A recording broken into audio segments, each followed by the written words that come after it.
From Great Neck to Oyster Bay, the communities of Nassau County's North Shore are all unique with diverse populations and important issues. I'm Jason Samel, your host for North Shore Now. Each week, I bring you the newsmakers, politicians, artists, and activists, and interesting people who have an impact on our communities. North Shore Now is your source for what's happening on Long Island's Gold Coast. Welcome to North Shore Now. Welcome to the North Shore Now. I am your host, Jason Samel. This program will focus on issues concerning the residents of Nassau County's North Shore. I'll be joined later in the program by local activist turned politician, Joshua Sauberman. Josh is running as an independent against our Congressman Representative Tom Suozzi in this coming election for the 3rd Congressional District seat in the House. Josh is going to discuss with us the issues he feels best need to be addressed in Washington and will enlighten us on the stark differences between him and his opponent. But first, I have the pleasure of introducing you to the man that recently won a dramatic election for mayor of the city of Glen Cove. Prior to running for mayor, Tim Tenke, an attorney, was re-elected as a city councilman for the past 13 years. That's a total of 6 elections prior to running for mayor that he launched successfully.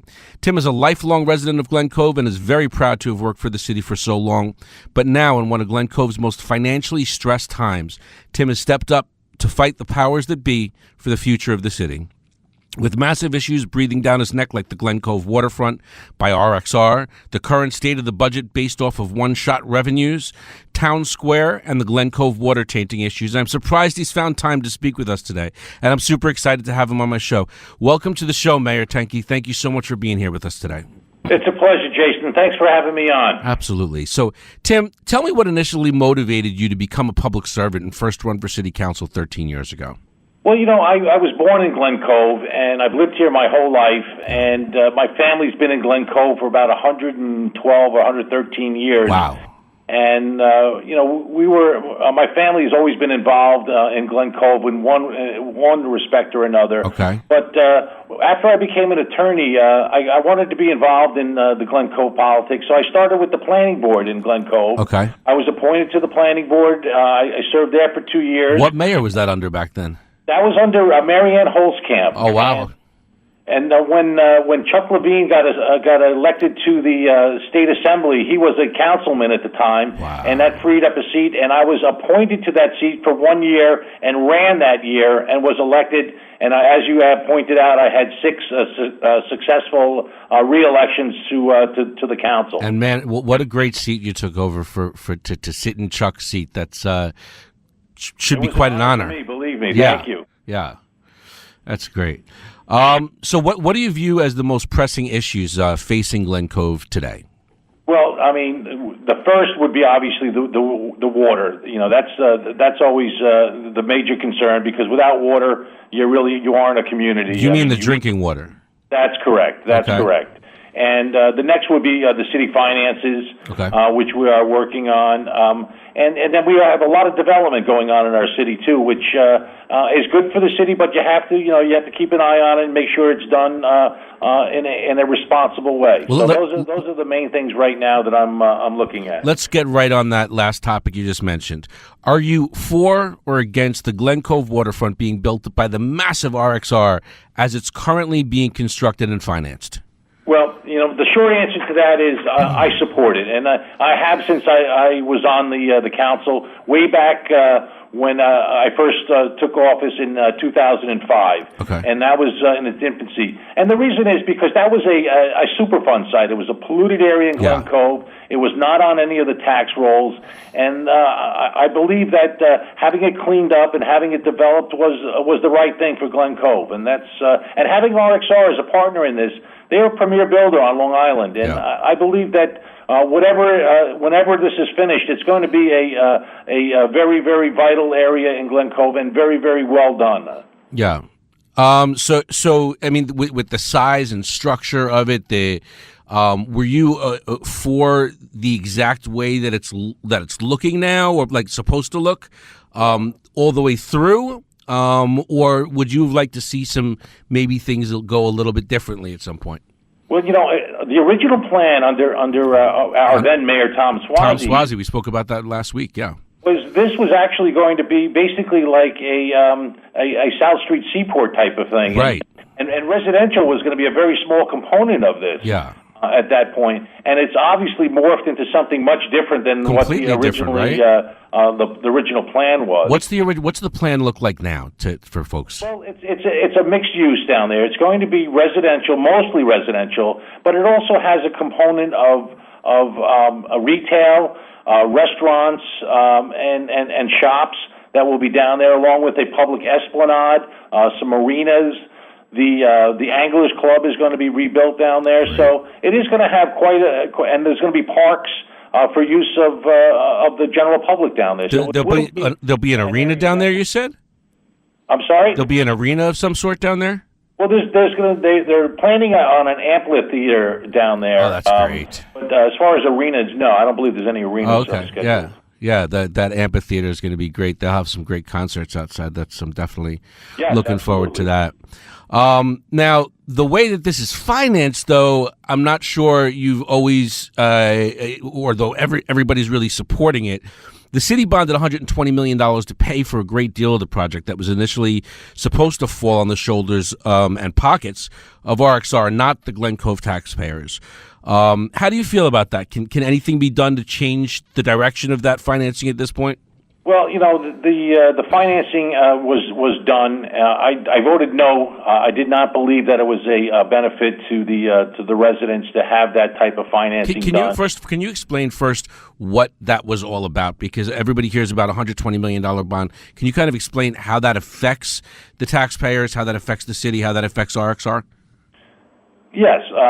The $120 million was RXR came back to the city during the early stages of this, right before construction was beginning, and saying that it was not feasible for them to build all the public amenities that were required under the current land deal that they had there. Okay. So they asked the city if they would bond it, and the idea was that there would be no risk to the taxpayers.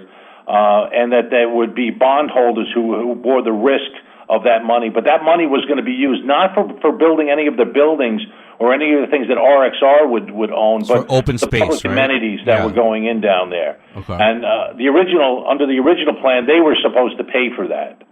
So how did that? I can't imagine. How did that change? How could the city council, in good faith, put that back on the shoulders of Glen Cove after RXR? We approved the whole situation of RXR coming in and building this, knowing that RXR was going to pay for these things. Then all of a sudden they turn around and say, nah, we're not going to. I mean, how can that get through council for the benefit of the taxpayers? Well, again, there was three of us on that council that voted against it. Yeah. And there was three that did, and the mayor was the deciding vote on that at the time. And I believe that having that again, I never thought it was a good idea. Yeah. Whenever you're talking $120 million, whether he's claiming that the residents were responsible for it or not, it's still a bond that's going out by the city. And I just thought that they were responsible for building those amenities, and they should have remained responsible for doing that, and not put that on the Glen Cove residents. Is there anything that could be done about that at this point, or is it just water under the bridge and we have to get over it? Well, there's not a lot. I mean, I'd like to try to claw back some of that money, but that would mean cutting back on some of the public amenities that are being built down there. But maybe we don't need 4 marinas down there. Maybe we can cut out some of those. Maybe Sure. we can try to save on other items that are down there that may be repetitive, so that we can cut out spending $120 million in that project. Now, remember now that the city's not receiving any money at all in the first 2 years of that bond, right. And then small increments of the pilot program are going to be paid over a period of 40 years. Wow! So we don't see full taxes from that project for 40 years in Glen Cove. God only knows where we'll be at then. Exactly. It'll be a whole new world then. Interesting also, another something that may be developed. I don't know what's happening with it. I know that you had met with many people in the area about it, talking about it. What's on the map for the whole city stadium area? I'm hearing that something might change, or that you guys want to build up some areas around it. What's that all about? Yeah, that is part of that waterfront down there. That to develop the south side of the creek as well, and part of that development would include a new turf field going in at the western end of the ball fields near where the animal shelter is. Okay. And then some further development along Morris Avenue where we have a lot of that industry that's down there now. Sure. We have an asphalt plant and we have the transfer station that is there. And a lot of those would have to be removed and replaced with the items that are planned for which would be kind of like an expanded sports complex down there That's looking really at. Cool. And is that like in the foreseeable future that could happen, or is that in phase 1, phase 2? When is that potentially happening? Well, we're in the design phase of that project right now, and it's still very early on. Okay. But we have approved a $250,000 bond to design that and look at that for that area, which I think anytime you can put money into recreation in Glen Cove, it's worthwhile. So. Yeah, that's great. Tell me. I'm so sorry. What you initially when Town Square was initially being developed, was it supposed to look as it looks now when they were first designing it? Well, the Village Square was a project what was there before was getting really dated, and it needed to be replaced and updated, and needed a facelift. And once they had acquired the property, and I'm talking RXR is also the builder on that project. That was quite a bit to finally get that property acquired, right? Yes, it was a long fight, but they finally worked out the terms of that, and they have the property now. And we're looking at a completion sometime in the first quarter of 2020 on that project, which is going to include approximately 146 residential units. Over retail shops, and plus an area for the public, which is going to be the Village Square area, which will be donated to the city. That's great, and a lot of the projects that go on in the city come with a lot of frustration from some local activists that are against a lot of the projects or certain parts of projects. The Village Square, I didn't see a lot of that come out down at city council meetings. I didn't see too many people overly opposed to creating that. It seems like it's something that is going to be really good for the city, and it seems like something that the city, everybody in the city, is really excited about. Jason, you're absolutely right about that. And the fact is that the downtown is our heart of our city. And I believe even part of my vision for Glen Cove in the future is basically to revitalize our downtown area. Yeah. And in order to do that, you need people to be in the downtown area. And 146 units for people the residential units to live in is going to have people in the downtown area. Finally. And I think that that's really important to making sure that we come back to where we were years ago, where we were the hub of the North Shore for the economic and the cultural items that took place on the North Shore of Long Island. I think this is critical for that to happen again. So we're going to bring people into that downtown. Now, as of right now, that downtown is right. There's not that much there for folks to do once they're there. We're going to bring people into living downtown. What are they going to do when they get there? What are we looking at the future of the downtown area looking like? Are we looking to bring in other things like music venues, more restaurants, more bars, have it more like a Huntington or Patchogue type thing, or more just storefront businesses? What are we looking at for the future of that downtown? What are you thinking it's going to look like? Well, I'm thinking we need to have things that complement each other, businesses that complement each other. And I'm also working with the BID and the Chamber of Commerce, as well as some of our real estate people, to really find out what is needed in the downtown area to attract people.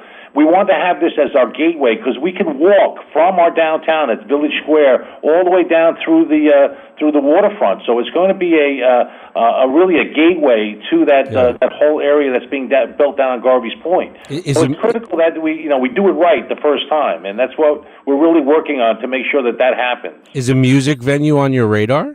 Well, we're keeping the village square, so that's definitely going to be part of our annual thing. We do it every year. We have our music festival that runs in downtown from all the way every Friday night from July through August. And we are going to continue that we'll continue it every year, but it'll be continued in the village square once that's complete. You've always been in Glen Cove, so you were around when that music venue was around, where I think there's a senior home now, right? That was called North Stage. Yes, I was here, and that was incredible things about very, very exciting to have that here. And I'd love to see something like that come back into our town. I would too. I mean, it's just places like Huntington and places like Patchogue, venues like that have just. They have the space there. They have, yep. That's right. Yep, Westbury's got it now, and that's really brought up that town. The town looks so much nicer these days. We're headed that way ourselves. So I'm looking forward to seeing that day. I own a few businesses in Glen Cove. I'm here every day, all day. I love looking around and seeing the potential of what's coming, and certainly excited to have you at the forefront of all that. Okay, we're going to take a little break, and I will be right back in just a few moments, speaking a little bit more about the future of Glen Cove with Mayor Tim Tenke on 88.1 FM and WCWP.org.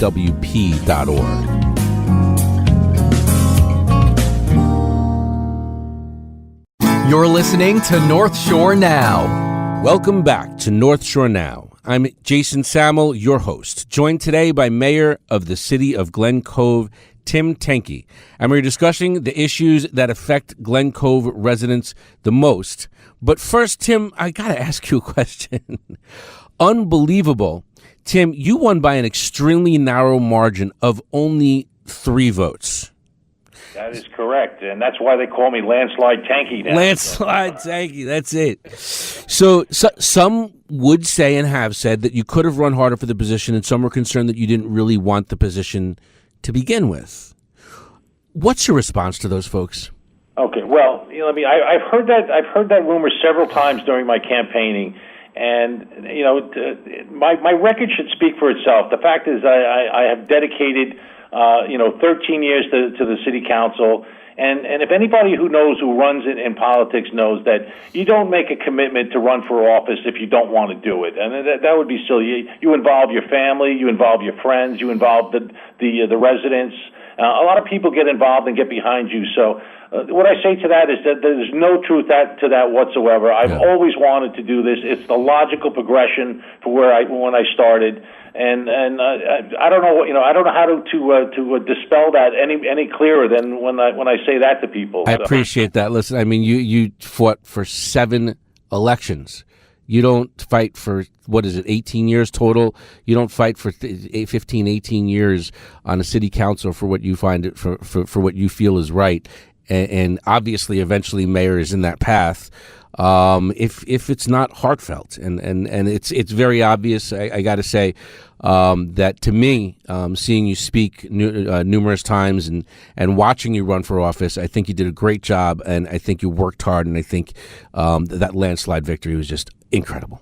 Thank you very much for saying that, Jason. I appreciate that. Absolutely. And it is. And like I said, nobody would want to put their family or anybody through that unless they were very serious about doing it. I mean, I went through it. I went through it. I ran for a seat with the old Brookville this past election cycle. And what it takes out of you just to run, forgetting about actually being in the office, what it takes out of you to run a campaign, and I can't imagine what it is on a mayoral spot, is absolutely unbelievable. Thank you for recognizing that. I appreciate that, Jason, very much. Mayor Tenke, the Glen Cove water issue is front and center on everyone's mind. Apparently initially in 2, and I think now in 3, of only 4 of Glen Cove's drinking water wells, there has been found freon 22, a known chemical which can cause nervous system and heart problems in those who ingest it. I know 2 of those wells, I believe, have already been cleaned up, and we're still working on the 3rd. Tell me what happened, where we're at with it, what can be done, and how we're working toward preventing future contaminations. Absolutely. And Jason, thank you for bringing that up, because that's an extremely important issue here in Glen Cove. Right now, we're in the process, and you're right, there was freon 22 found in 2 of our wells 2 of our 3 wells at Duck Pond Road. Yeah. And it's also in another well that's been closed since 2009. That's the Seaman Road well. Okay. So that wasn't even working in the first place. That was not functional before it got shut down. For a while, yes. Okay. Well, what I'm planning to do right now is to put a temporary air stripper on the two wells at Duck Pond that had shown some of that Freon 22 contamination in it. And again, these levels that they're showing at are right at the level where the well had to be shut down. So they're not. It's not off the charts, but it's still. I mean, you cannot put any water out in the public that has that contamination in it. So the best way to get rid of that, it doesn't get taken out of the water through the carbon filters, which we have. So the air stripper is the only way to take Freon 22 out. What is that? What is an air stripper? What does it do? An air stripper basically takes the water, it blows it up through a chamber filled with these. I guess the best way to describe them is like balls with edges on them that actually strip the Freon, which will go out through the top of the cylinder through a fan, and it comes back down as clean water and goes into the well as clean water without Freon 22 in it. Now you said that's temporary. Is that something that people have to worry about in the future because it's just temporary?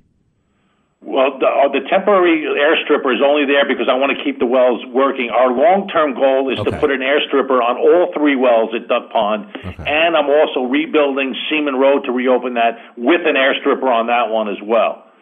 So it's, obviously a very costly type of project, but the wells in Glen Cove have been neglected for about 30 years. And I don't want to kick that can down the road any further. So we need to start looking at this and looking at it seriously and fixing our water issues. And I'm also going to hopefully have 6 wells open this summer. We have Kelly Street, we have Nancy Court, we have the 3 and the 3 at Duck Pond. And eventually, once not this year, but next year, we'll have Seaman Road open as well. So that'll give us 6 wells. And how does this happen? Is this where does this Freon 22 come from? Well, that's a really good question because we don't know, and we have been investigating this. But it's used usually in air conditioning units that are usually like geothermal or those types of things. I don't know how else it's getting into the groundwater, but we are not the only municipality that is feeling the effects of it. I know Roslyn had it, and a couple of other our surrounding communities also had that, and it's a big issue. But you have to deal with it. You have to take it seriously because there's nothing more important than clean drinking water for our residents. Is it something right now? I mean, I've been drinking Glen Cove water for some time. Do I need to be concerned? No, because the water is. It's funny that people say that because. You might buy bottled water. You don't know where that water came from. You don't know how often that bottled water has been tested. But the water that goes out through our water system in Glen Cove is tested, if not on a weekly basis, on a monthly basis. And no water that's released out into the public has the contamination in it, or there are levels that are undetectable. So I was told by the Department of Health, who I've been working very closely with this, they said at the levels that are just about undetectable, you would have to drink, when they are detectable, when they're detectable, you'd have to drink 8 liters a day for 30 years to increase your chance of being sick by it by 1 in a million. So that's the levels we're talking about that we have here. But it doesn't matter. If it's in the water, we have to do something about it. We have to get it out. Yeah, I think people become fearful of this. Seeing what went on in Detroit. I think that Michigan, yes. I think that when people see that big in the news and that it is affecting people's health and that the everything was out of date for such a long time and and it's really hurting a lot of people. People with just little issues that aren't nearly as huge as that. People get really, really concerned. But Jason, I want to just say one thing so people don't go out and think that by putting on filters on your home water that you're going to that doesn't take it away, right? Freon 22. It does not. The only thing that takes it out is an air stripper. So you could put on all the carbon filters that you want at your house. It would not remove Freon 22 from your water. So Don't waste your money. Don't do that. We're making sure that on our end, before it even gets into the system, that it's clean to drink. Have these temporary air strippers, they've gone on already, you said? No, they're being installed. The wells, they're tested on a regular basis.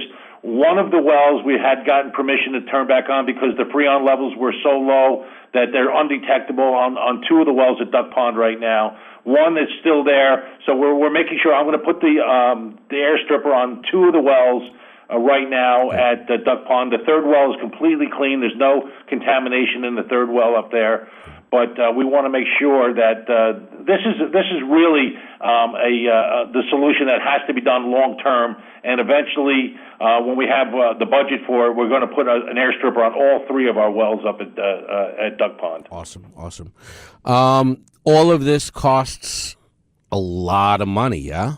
It does, and that's one of the things that you started to mention early on about finances. Yeah. Is I am in the past administrations, and I'm not just saying just the past one, but many of the past administrations have used the water money, the water fund, as part of the operating expenses of the city. Okay. I am not going to do that. I am not using the water fund to run the city. That money is going to go back into our water system to maintain it, to always provide clean water to our residents, and I think that's where that money should be going. I got to ask if that money was previously being used for other things in prior administrations. Is there potential that maybe a lack of using that money for what it should have been used caused the situation? The Freon 22 was recently discovered. It was discovered late last year. So no, but I think that if the money went into restructuring our wells, maybe adding air strippers earlier on, even though we didn't have the issue just yet, may have helped. Or if that money was there, that we don't have to borrow so much to make the repairs that we need now. So let's talk more about money. I don't want to say it caused it. No, I don't want to say that. Okay, let's talk more about money. For some time now, I think a few different years, a few budgets, the state auditor has completely under Reggie Spinello, the state auditor had slammed Glen Cove's spending plan, once again stating it relies too much on one-shot revenues, much of which I believe you could explain further. It's very confusing to me. Much one-shot revenues coming from the waterfront. This is a budgetary tactic used by the former administration, which some say, in Marcia Silverman's words, doesn't uphold the city's fiduciary responsibility to the public. Could you touch on how you intend to move forward under such a budget? I mean, you have that budget. It's in place. How much can you really do to change it now that it's there? And how do you see future budgets working themselves out, hopefully in a different manner that doesn't rely on these one-shot revenues? What's the deal with the one-shot revenues? Okay, well, what one-shot revenues are, you fill holes in your budget by selling off assets that the city owns, and it would be whether or not they own a piece of property, they own some other asset, whether they get payment for, it's like the waterfront when the property was sold, that money was taken and put into the it was used to pay off some of the debt that we had on it, but the rest of that money was put into the general fund and used for expenses. Okay. There was nothing put away for the proverbial rainy day. But, you have a budget for a reason, and you have to live and learn to live within that budget and not say, well, I have things to sell off. I don't have to live within my means. And I think that's one of the mistakes that were made in the past, and we were criticized by the controller for that. One of the things that I am doing currently is I'm forming a finance committee to help us. And, I always say, like, looking out 3 or 5 years with a plan to help us budget for things that are going to come up, like, replacing our water wells and items like that, fire trucks, all those types of ambulances, all those things that can be paid for without having to borrow the money for it is much more attractive, and I think much better for the finances of the city if we can do that. And I think that's really where I'm going to be going with this. We have a lot of grant money that is out there right now that we're waiting to get back. In the past, the past administrations would take that money, and instead of paying down the debt used to finance those grants, they were put into the general fund to pay operating expenses. I am not going to do that. I'm going to take the money that's paid back on grants and pay down our debt with that. And I think that once we start living within our means and budgeting for what we need, I think that we'll have a much better outlook in our financial future for the city. Yeah. I mean, so it's not a good. So obviously, it's not a good idea to rely on one-shot revenues. Is your opinion correct? No, definitely not. You voted against it a number of times, I believe, in the past. Did you not? I have. Yeah. I have. And so what would our I'm so afraid to ask, like, what would our budget look like if we had not relied on those revenues? Are you now fixing the budget to not rely on those revenues for this current year, or are you able to still do that even though it was already passed? Well, we're going to see. I mean, I know what the budget is, so there's not going to be any extra spending. I mean, that's for sure. And we have to. I'm constrained, and I have to live by the budget that is in place right now. Yeah. And going forward, I'm going to start looking at what the future. Don't just look year to year. Don't just say, all right, I need this amount of money to get me from this year to next year, but start looking out 3 years. Yeah. I mean, what are our expenses going to be 3 years from now, and start budgeting for those as well. So that's what's important to do. And if you can do that, I'm telling you, you'd be much better off. Yeah. Talking about the future, what things come, what are coming up the pipe. Touch a little bit more about on a more broad scale, away from just downtown.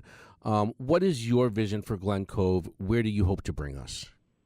Well, what I'd like to see in Glen Cove is, obviously we're working towards having a green Glen Cove. And one of the things that I'd like to see, and I obviously didn't have it in the budget this year, but I'd like to see some more areas in Glen Cove that are dedicated to making greens, like bike paths, areas where people can walk and not have to use their vehicles to drive everywhere in Glen Cove. Yeah. I like to see any areas where we could put solar power in, start using that. Our parking garages are a good example of maybe we can do that. We do have solar panels on top of the firehouse and the senior center, but I'd like to have all our buildings looked at and see how we can save and be greener. Yeah. I mean, we have a good recycling program. I still think we can do better. One of the things that we're doing coming up on Earth Day is I'm going to be announcing that people who we weren't picking up TVs on the side of the road, but we're going to start to do that again to get rid of that. And we're going to have an area dedicated in our DPW where people can drop off their electronics instead of putting them in the trash, because we want to make sure that those things are kept separate. Yeah. And we do have a single stream recycling program in Glen Cove. That's on the green end, but I'd also like to see the recreation in Glen Cove picked up. That whole park, the ballpark, which is really a gem, is underutilized. I'd like to see that's being used on a more frequent basis. The fact is that we have a lot of this development going on in Glen Cove. As long as we keep an eye on that and make sure that it's done responsibly, without creating major traffic problems in Glen Cove, I think that will help us expand our tax base. Again, bringing in more revenue for the city. Those are the types of things I see in the future right now. Tim, you've been amazing. Again, congratulations on your big win. Thank you for all of the years that you've given to such a great city. Thanks for coming on our show today. Jason, thank you so much for having me. It's really been a pleasure speaking with you. Thank you for asking questions about our city. Absolutely. I really appreciate that. Really enjoyed our time together. Wish you the best of luck in cleaning up our cities and the finances and getting us on a road to a greater city. After the break, we will be joined with congressional candidate for District Number 3, Joshua Sauberman. He has quite the interesting past, which we will learn about, but possibly an even more interesting future ahead of him as your congressional representative. Josh varies widely from his opponents and incumbent Tom Suozzi's position. He is passionate about the issues of single-payer, big money in politics, and so much more on North Shore Now on 88.1 FM and WCWP.org.